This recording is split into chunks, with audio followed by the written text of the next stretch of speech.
Hello.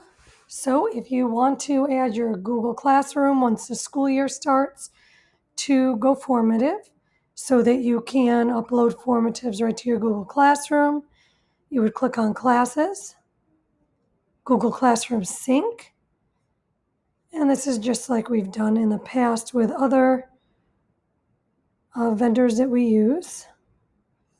All of the Google Classrooms will be listed here, so you could click on the one that you want and then click Import, and you're good to go. And then your classes will be listed here under Classes. And when you go to sign a GoFormative to your classroom, click Sign. The class will be listed here, and you can click on the circle next to that classroom or whatever classroom, and then assign and post. Okay? So that's how you get your classrooms in and assign to a classroom.